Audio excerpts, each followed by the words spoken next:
Hey guys, this is Steli Afti with Close.io. I want to share a story with you about how hustling can get you anywhere. And I have plenty of stories about hustling and getting to lots of places.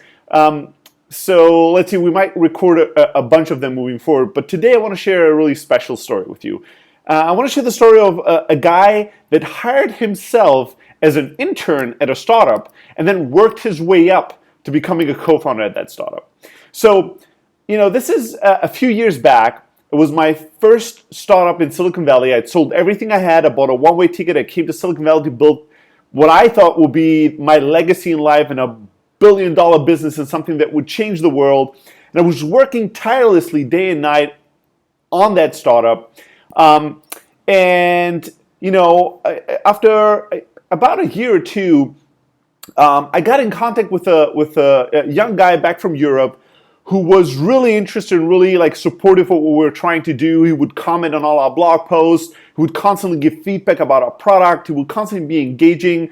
You could tell that he was like an early adopter, a real support, and somebody that was feeling passionate about our mission and what we try to accomplish.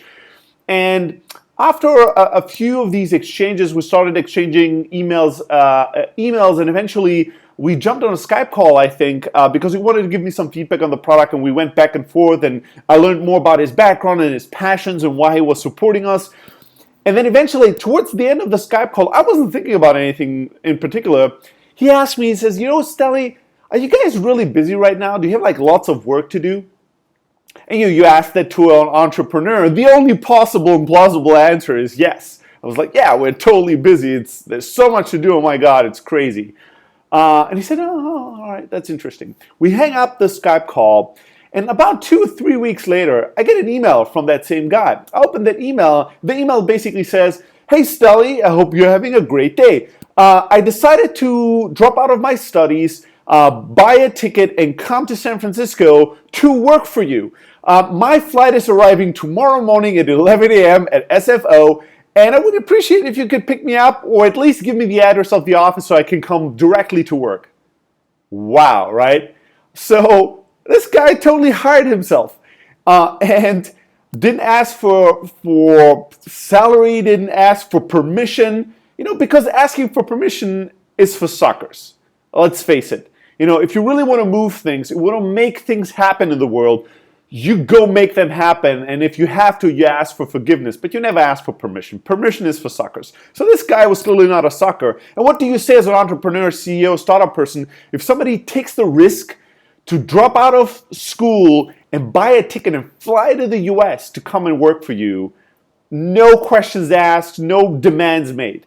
Well, the only thing I could think of was, holy shit, if the guy's ballsy enough to come, I'm going to be ballsy enough to go and pick him up and see what happens.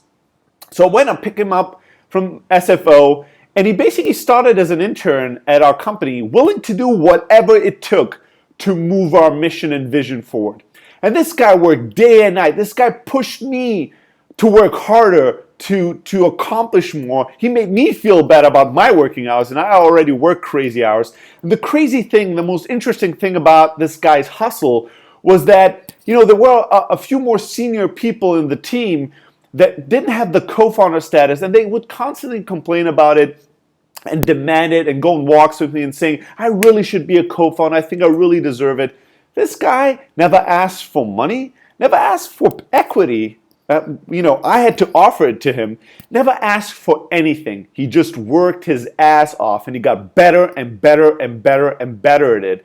And he created more and more value, and he was out there constantly hustling the mission, closing deals, trying to recruit people, spreading the word about the vision. He was everywhere, and people started referring to him as the founder of the company. I would go to networking events and tell people what company I work for, and they would be like, oh, I met the founder of that company. It must be exciting to work for him.